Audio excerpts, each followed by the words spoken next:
Welcome to Phenomenal Woman. I'm your host, Janice Sutherland. Join me as we share the success strategies of phenomenal women achieving extraordinary success around the globe. From the good, the bad, the ugly, and everything in between, this is Real Talk by Real Women. We share with you the highs and lows of their journey and give you honest insight on how you can navigate same with confidence, integrity, and gain a little inspiration. As a leadership strategist, executive coach, and business consultant, I have the pleasure of working with organizations and individuals, helping them to turn their goals into success. This week, I'm in conversation with Ms. Ugo Arinzeh. Ugo is Managing Director at Onyx Property Consultants based in the UK in London. She's a graduate of Rutgers University School of Business and has an MBA from New York University Stern School of Business. Ugo has a solid foundation in finance, having spent 10 years with the Bank of America Merrill Lynch as a senior vice president, where she restructured real estate transactions on behalf of large corporate owners of real estate and advising on commercial property finance. Nigeria-born, raised in America, and now living in London, Ugo has a unique global perspective on business and culture. After leaving banking, she moved to London as a CFO with international architectural firm Adjaye Associates prior to founding Onyx Property Consultants in 2012. Along the way, she's personally invested in property and redevelopment projects. Given her interest in people and property and her wealth of knowledge in banking and real estate transactions and property investment, Onyx has been the perfect way for Ugo to combine her passion and skills.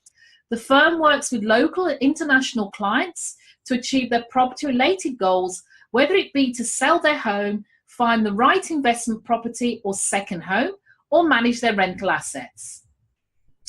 Outside of work, Ugo is determined to do what she can to be part of bringing lasting social change through organisations she cares about. She's a trustee at SAFE, a Kenya-based non-profit that uses theatre, film and community programs to inspire, educate and implement social change. She's a former trustee at N Street Village, a non-profit organisation helping empower homeless and low-income women in Washington, D.C. She's in partnership with the Girls Network, hosting monthly dinners to raise proceeds and awareness for this wonderful organisation that empowers young girls from disadvantaged backgrounds. An avid tennis player and a fan, fervent African cultural specialist and intrepid traveller, Ugo leads a diverse and rich life in London. So Ugo, welcome to this week's edition of Phenomenal Woman, and welcome.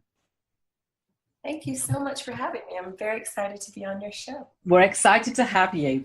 So I wonder if you can tell our listeners a little bit more about yourself, your beginnings, and where you come from, please. Okay. Well, I currently live in London, but I was born in Nigeria, grew up in the States, and now I've been living in London for the last 7 years. So I've been had a bit of a journey across some continents. Excellent. That explains the accent, because we said at the top of the before we came on here, I'm like, I wasn't expecting American accent, but it's great. Likewise, you weren't expecting English. That's right. So tell us a bit more about your career, Ugo. Well, I started my career as an investment banker. So I have an MBA in finance, and I got the opportunity to work for Bank of America Merrill Lynch for many years, originally in Charlotte, North Carolina. But right out of business school, I ended up in a group real estate syndications. And so my entire banking career was associated with real estate and property and structuring finance and loans on behalf of large corporate owners of real estate. I found that was something that I enjoyed, and it felt like it was a really good niche to learn and to be involved with. And so personally, along the way, I started buying property for myself. I had moved to Washington, D.C. by that time, still with the bank. And started buying property, doing some flips, doing some renovations, found that I really enjoyed that. and even started taking some interior design classes, and felt that I was really excited about that work. Yeah, and off the back of that, doing some projects, people started coming to me and asking me if I could help their brother do something or help someone else. And so I was surprised that people were offering to pay me for something that I was, really enjoying. And so, yeah, after a couple of years, I felt that I'd been with the bank for over 10 years at that point, and felt that I was ready to perhaps do something different. And I really thought that I'd leave the bank and do more of my own development projects and flips and that type of thing. But as it turned out, I got the opportunity. A friend of mine went to work for the architect David Adjaye, who recently designed the Smithsonian Museum of African American History in the National Mall in DC. He would come down to DC and talk about this project. And I had the opportunity to speak to him. And as we just eventually, I thought I'd perhaps go in-house as an interior designer. He was more interested in my finance background. And so I got the opportunity to go to work for him as CFO in his London office. So that's what got me to London. Saw what was happening in the London property market. So something I obviously had years of experience and had a pulse on. It was very dynamic. It's very high valued. So the property values in London are very high. Yes. And really just saw that there was a fundamental gap in the market, as I describe it, in terms of having the American model of realty and having a realtor that works with both the buyer has an agent that represents them and the seller has an agent that represents them. And so coming to London, it really blew my mind that people were buying the most expensive asset of their life, and nobody was really guiding them and helping them and bringing that value that I had experienced having bought, several properties back in the States. So I felt that I had this opportunity to offer this service to work with buyers, particularly, especially since there were so many international clients buying in the London property market. So really you could offer them this bespoke, direct, high-level customer service and bringing my financial and analytical background into it. And yeah, just really from start to finish. So helping clients find the property. If it needed any level of refurbishment, we could do that, and doing it with a very keen eye, given my interior design passion and background. And then we could look after it. We could rent it out. If it was a second home and the clients were coming to use it occasionally, we could look after that. After a couple of years with Adjaye, I launched my practice, my business, Onyx Property Consultants, in 2012. And in June of 2015, I decided to become an agent with Keller Williams. And Keller Williams, as many might know, is a US-based estate agency. I think it's now the largest one in the world. They were now in the UK. And what I really liked about that was now I would, I say you don't know what you don't know. And I kind of been finding and struggling as an entrepreneur, but an entrepreneur that came from a corporate background. And so I wasn't really having the success at the level I wanted. And so when I got connected with Keller Williams, what I heard was, we'll help you grow your business, but it will still be your business. And I felt that really resonated with me. And I felt quite strongly that I didn't want to go back into working for someone else, but I had to find a way to do what I was doing at a level of success that I wanted and aspired to. And that's an excellent point, because too many of us don't reach out for help or the support we need when we're in business. And I think that's a key skill to actually identify, well, look, we can't do everything, but go to the experts or get the support that will help us get to the level we need to get to. So that's a really good point. Yeah, and it has made a difference, because I think, again, as an entrepreneur, you've got all this excitement and passion. You just think, I've got the best idea in the world, and everybody's just going to come to me, and why wouldn't they? I'm wonderful and everything. And yet, Yeah, that's not the case. And people, one of the things that was very sobering was every business has to find a way to find its customer, and Yes. multinationals and corporates can pay for that paid advertising, or they can pay for the staff to do that. But as an entrepreneur, as a startup, you have to do that yourself. And, I just wanted to sell pretty houses and do the fun stuff. And, yeah, they kind of disabuse you of that pretty quickly, and saying half your job is going to be lead generating, as we call it, and marketing yourself and being out there and really, putting yourself out there in a way that is not always comfortable, but that is the essence of being an entrepreneur, I think. I just did a piece about getting comfortable being uncomfortable. And it's got, so in your line of work, you said you talked about doing things that you aren't always comfortable with. What would be an example of that, Ugo? Yeah, I'd say it's the fundamental element is what we call lead generating, which is calling people, right? And being in touch with the database, your sphere of influence. And so that is, something where they teach us to really allocate time a day, whether it's 2 to 3 hours a day, making those calls. And believe me, that's not comfortable. That's not what I want to be doing, asking people for business or asking them to refer me to other people.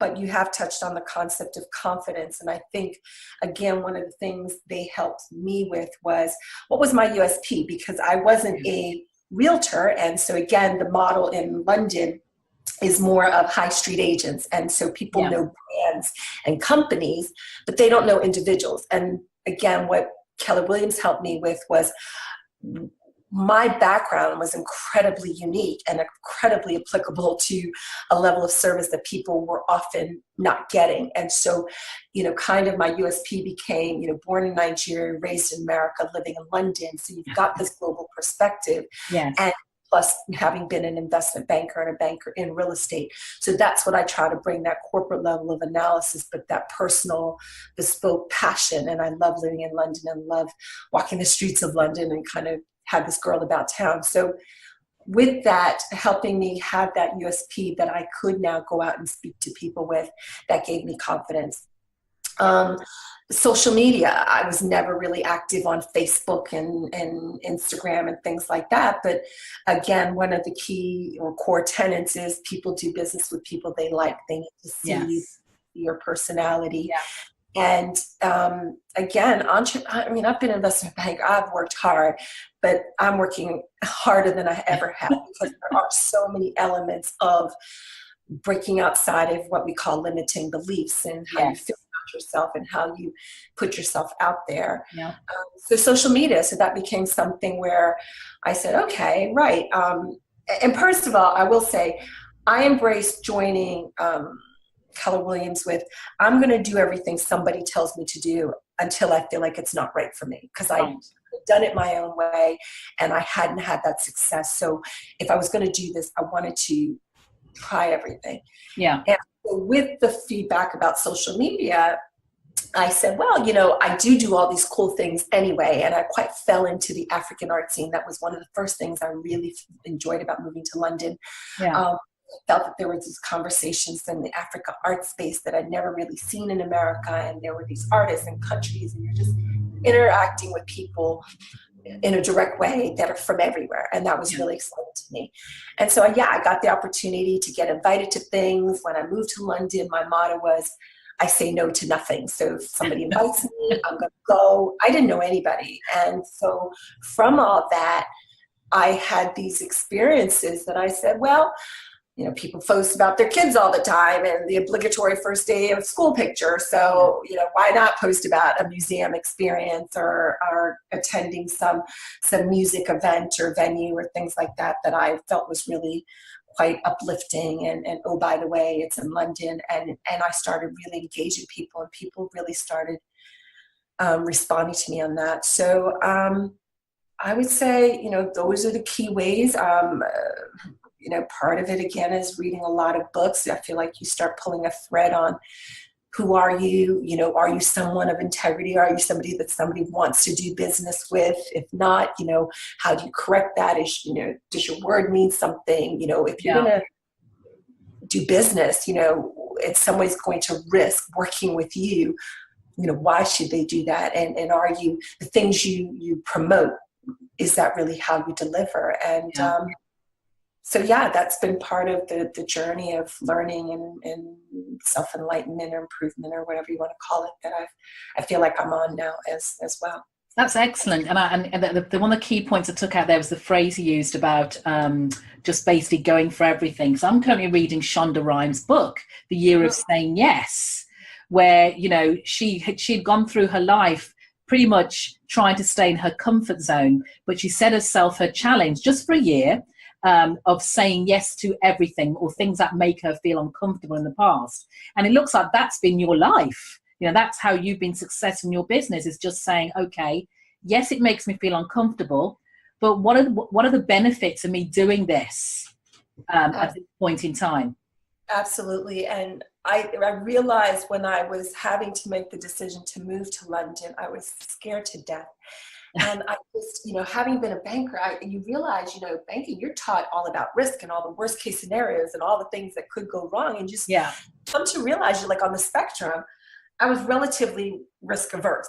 And yet I said to myself, and talked to a lot of people and got a lot of, thoughts and feedback, was like, you'll be really proud of yourself if you do this. At that point, it was a 2-year visa. If I didn't like it, my dad was like, you have your family, you can always come home. I still had my car. I left, my home. I rented out. So I felt that I could pick up my life. Yes, I left it. But if I didn't want to look back and say, wow, how many people get the opportunity to move to London, for God's sake, and say no and then regret it their whole life. Yeah. And I haven't regretted it. It's been a challenge. It's definitely been a different world being an entrepreneur versus being, a well-paid banker. But for the experiences I've had and the things I've gotten to do, it's been incredible. Excellent. And you touched on there about, facing all your challenges. So what's been a challenge, one that you've confronted when it's been bad, it's gone horribly wrong? And how do you cope in the situation and just regain your confidence when things have got tough?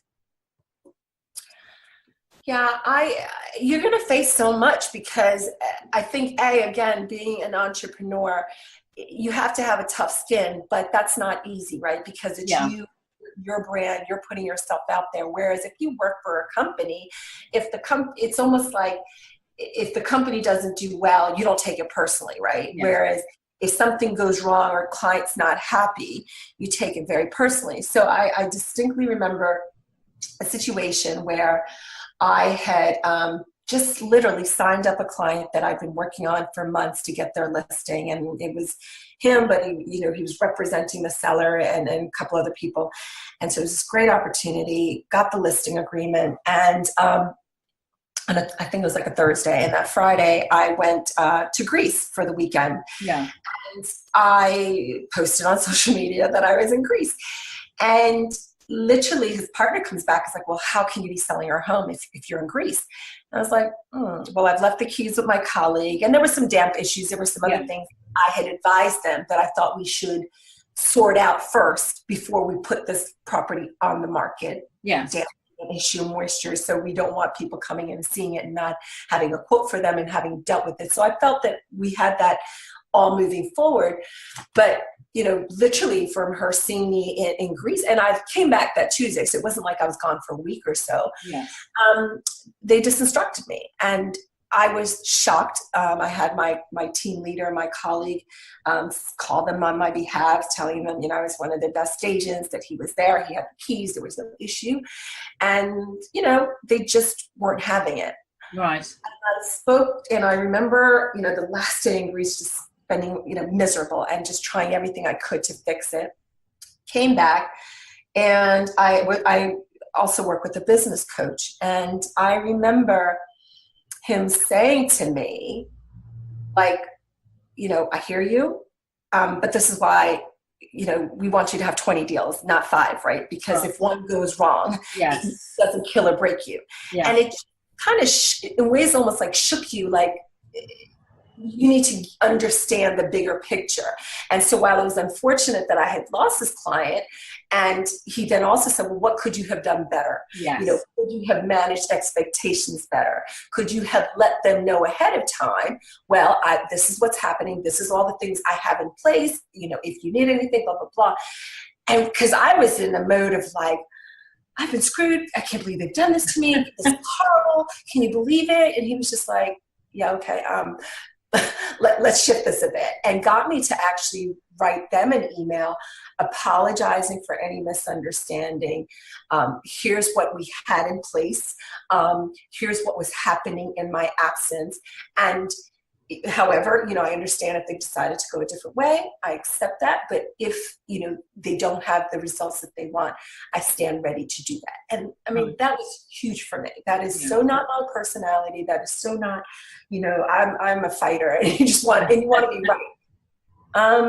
And in that moment, and through that kind of coaching, I really got, I think, the best advice I really could have gotten. And that was, this is about growing your business, obviously servicing people as you can, but your goal should be get to a point where the reality is deals are going to fall through, right? You're not going to complete every single deal, but if you're doing enough deals, then it should be okay.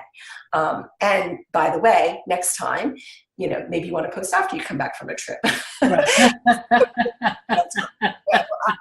So some lessons were learned from that, which I have applied, and that was a huge learning experience. Excellent. And that's the thing. I mean, we may see these setbacks as failures or reflections. First of all, we have to leave the ego at the door, and secondly, look at what do we learn. What can we learn from that situation? As you said, you've applied it, you've moved on, you've left them with a very good taste, whether they use you or not. So as you said, and funny enough, it did come back full circle. They never really ended up selling that property, but I felt that I'd repaired those relationships. Brilliant. So Ugo, you've had a very varied and altogether very successful career. But what has been your biggest career triumph so far? And I say so far. Yeah, I mean, it's selling a really high value transaction, and came in. I had a seller, I think price maybe 3.2 million or something, and we got the deal done for them in a really short time frame. And it was something where they had bought a property off plan, and it was a new development in central London, and a couple of years ago. And during that time, the property market has shifted dramatically, so we're not in a position to complete on it.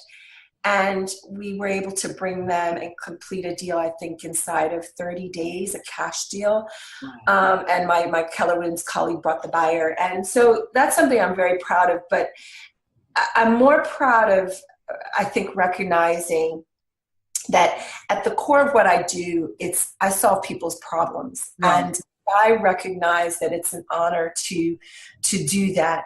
Then, because I remember a very contentious conversation with the seller, and they were like, well, we want to break even, and we want to, you just need to get it. And I was just like, that's not the reality of the market. I'm trying to get you the best situation that the market will bear, because you're going to have legal liabilities if we don't sell this property. And really being very strong and clear to them as to the other implications if we didn't sell for what the market could bear, regardless of what they paid. So they lost money at the end of the day, but we got them out of a worst case scenario. And I think that, being an estate agent or a property consultant, which is more of what I perceive myself as, my goal is people are entrusting me with the largest transactions of their lives, and my goal is to solve their problems and be part of that journey with them. And you talked about being strong with a client. How do your clients? I mean, I assume you deal with a lot of men, male, pretty much male-dominated transactions. But how do your clients perceive you as being a strong woman?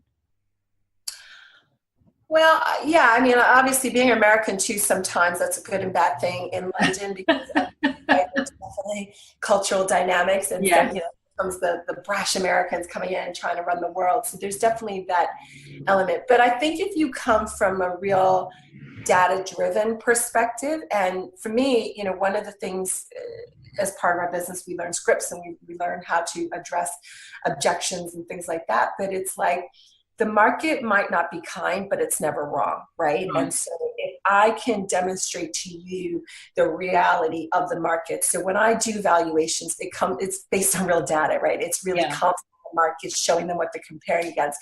Because a lot of people say, oh, well, I want to get, you know, 800,000 from my property, but you're like, but your comps are at 700,000. So what makes you think you're going to get 800,000? Because that's not how buyers do it. And with the internet and easy access, they can easily compare.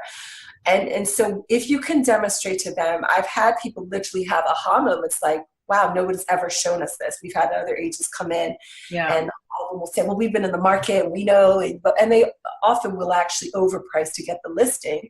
Right. Where, you know, my goal is your goal is to sell your home, and that's what we need to do. And if me telling you 700,000 is the realistic price and they're telling you 800,000, sometimes I will lose, you know, those deals, but those deals are not going to sell because that's just the reality. So I think if you come from doing your homework, being well prepared, and demonstrating that you know what you're doing, you're not going to win anyone, but for those who appreciate that and who then see that, then you are going to get those opportunities because you're coming from a place that makes sense. Excellent. And Ugo, just changing track a little bit, if you could go back and change one thing in your career so far, what would it be and why? I probably would have pursued maybe interior design and architecture versus the finance, because I do feel like that's my core passion and I would still like to do more of those projects. I just think that's where that's where I thrive. I love the estate agency side of things, and there is certainly a part of me that's very analytical and mathematical. But I hope that, you know, with what I offer, I will continue to get those interior design opportunities. Again, not as many as I like right now, but that is still the goal. I'm sure you will. And as you said there, the finance gave you your USP. So if you didn't have that, you wouldn't, maybe things would be differently. Yeah, and I think that's really important. And, you know, a lot of times people are, you know, wanting to do other things. And I think have a passion for something else and have a plan forward to go live that and try that other thing. But then also recognize, you know, banking gave me an incredible foundation that, you know, I find that so many people, regardless of their industries or experiences, lack. And so I recognize that. And for many of years at the bank, it was great, but for the last couple of years, it wasn't. And yet I had to remind myself what I was trying to do, right? And what the purpose was, and the money I was making, what I was saving and putting aside for. So it absolutely gave me a foundation that's been very, very valuable. Excellent. So Ugo, share with us a success quote or a mantra that you use and why it's meaningful for you. Gosh, I do daily look at my affirmations, and I have so many. What's the one for today? Let's see. The one for today is obvious. Sorry, I'm gonna pull it up here. The one for today. Today's quote: always remember that who you're becoming is far more important than what you're doing, and yet it's what you're doing that is determining who you're becoming. Wow, it's nice. And that just flicks back to what we've just been talking about. Yeah. Yeah, but you know, I found that, you know, on this journey, there's so many of these universal truths that, you look at, you know, successful people, mega successful people who kind of say the same thing. You've touched on failure and everything else. And I think that in a traditional corporate setting, or the way we're kind of raised, we don't talk about failure. We don't talk about picking yourself up and dusting yourself off. You know, it's almost kind of this straight line, this trajectory upward. And when you do fail, or when you don't have the success you want, then we don't recognize that that's part of the journey. And perseverance is, I think, really the number one character trait that you find in truly successful people. And I tried to, once I realized that, I said, okay, well then that's my job, is to persevere. And I don't know. I mean, I think the thing for people, listeners to recognise that there isn't a straight line. You know, No. it just that's the rarity that's the exception rather than the rule. I know for me, I've certainly zigzagged through my career, you know, and maybe dodged a couple of bullets as well at the same time. You know, but you get to your level of success by, as you say, persevering and knowing what you want in the end will actually happen. Absolutely. Yeah, I believe that. So you talked about earlier about you reading. Has there been a book that's influenced you through your career journey, Ugo? There's been so many books that have influenced me. I think most recently it's Feel the Fear and Do It Anyway by Susan. Yeah. One of the lines in that book is like, you know, you need to take 100% responsibility of everything that's happened to you. Yeah. Like everything. Yeah. You're like, everything. But that was huge for me because I think it really says the things you wallow on, the relationships that haven't turned out the way you wanted, the things, oh, you know, somebody did this to you and that to you, and oh, like, it was literally like everything. Yeah. But in that, it's empowering. So therefore, you can say that everything going forward is possible, and you can build it and create it. So that book on so many nuggets has been very, very powerful. But, you know, yeah, the fact that people do things through their fear, not you know, despite it, you know, is quite huge. Spending time with yourself, thinking through things, but also, yeah, there's just so many elements to that book that is incredibly powerful. Excellent, excellent. And what advice would you give your teenage self now, Ugo? Yeah, I think don't sweat the small stuff. I think that would be huge. I think, you know, meditating and finding that core, you know, my belief in God is very strong, and having that morning time. And so I think, look, you're going to make mistakes regardless. And I think it's just recognizing that life is a journey. It's going to vary and sway. Have a goal, but if it turns out to be not the right goal, or if the goal changes, which it will, that's okay. Get your, you know, find the people, their skills or training you need, and keep it moving. Excellent, excellent. And you're in a relatively, I suppose, challenging or competitive environment.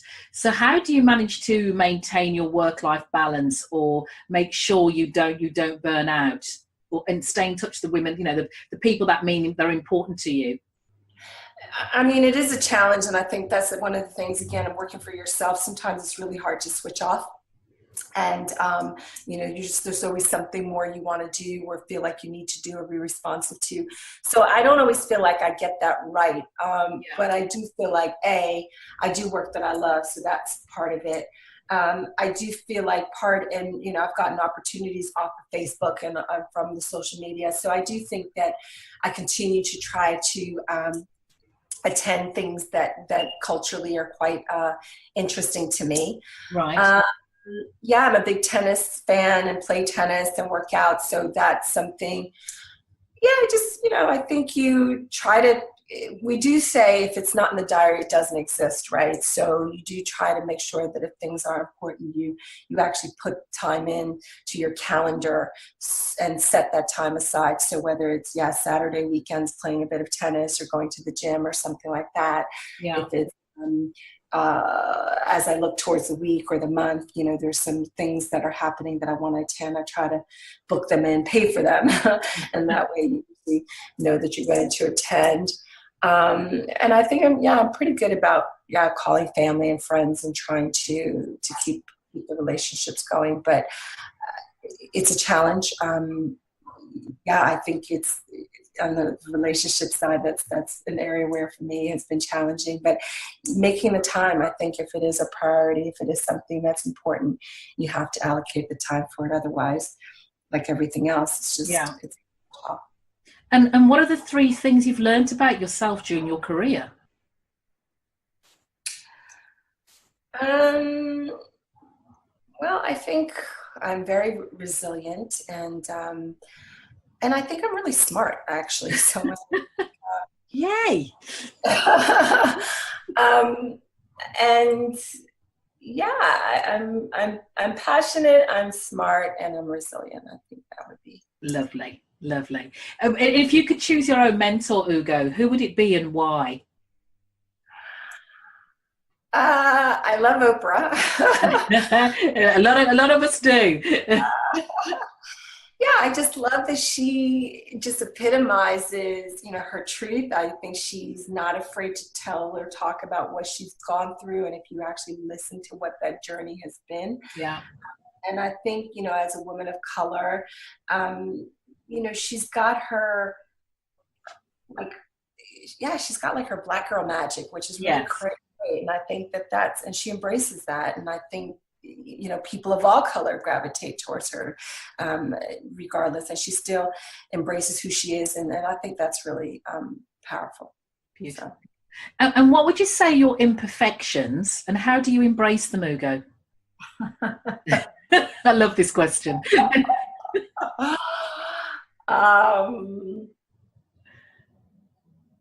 Yeah, I think I can be, the criticism can be that you can be perhaps overbearing.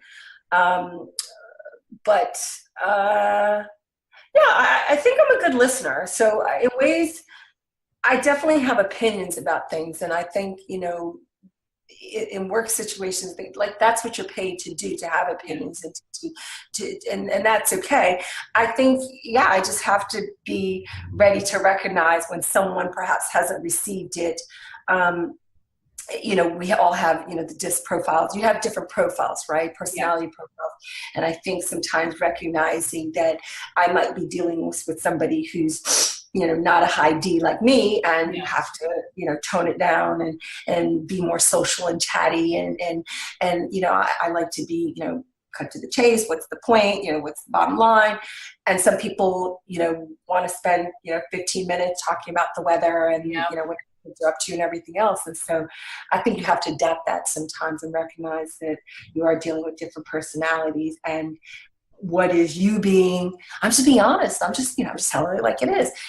For someone else could be like, oh my God, she's so aggressive. Yeah. So. Yeah. Just have to ease them in. So what's your definition of success, Ugo? I'm very passionate to have to be the premier, real estate consultant, property consultant in London, and be the go-to girl for that, and having a business that is multi-tiered and employs others and really is successful in that regard. I'd like to have a family of my own and have that as well. That's very important to me. And off the back of that, take care of, causes that I believe in. And so that's, for me, and I do, when I pray, I said, God, my success is not just for me. It's going to be for others. It's going to carry others. It's going to support others.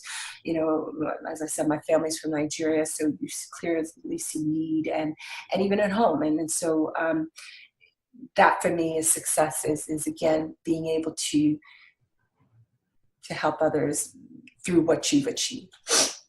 And lastly, what does it mean to be your own hero? I think being your own hero is you're someone of integrity. It's someone that you're just proud of the life you're living, and that more often than not, people would be very happy to have known you and felt that you've been a positive influence to them as opposed to a negative, and having something to leaving people, feeling good about you as opposed to bad. Excellent. Well, that was my last question, Ugo. So thank you so much for your time today. If our listeners want to get in touch with you or connect with you, how can they do that? Well, I'd be very happy if you would follow me on Instagram, or as Onyx London Life on Instagram. Also, our website is www.onyxpropertyconsultants.com. I'm on Facebook as Ugo Arinzeh.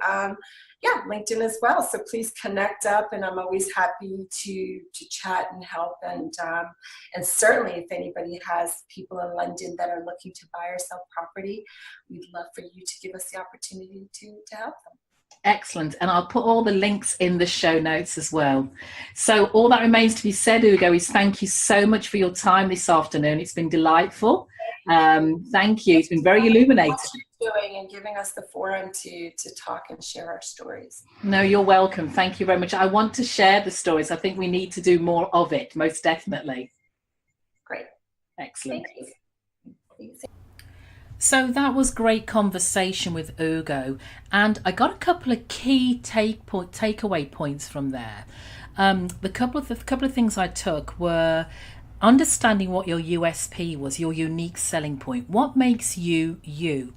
And when you've identified those, how can you actually use the skills around those to move into maybe different arenas, different careers? How can you utilize those transferring skills? And the other thing I took away from there was how she rebounded from the setback when the deal she was working on fell through. And the advice she was given about, really for me, was picking her battles. So, don't fight for this one. Actually know what the end goal and have that in mind.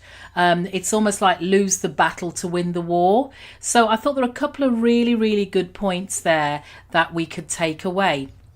So that was this week's edition of Phenomenal Woman. I do hope you enjoyed that interview.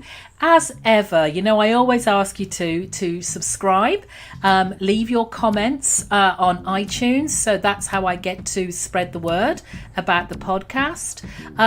Give me your comments, send me through your views, subscribe, share, do everything you need to do. And if you need any support or help with any aspect of career or life, you know where I am. So until next time, enjoy.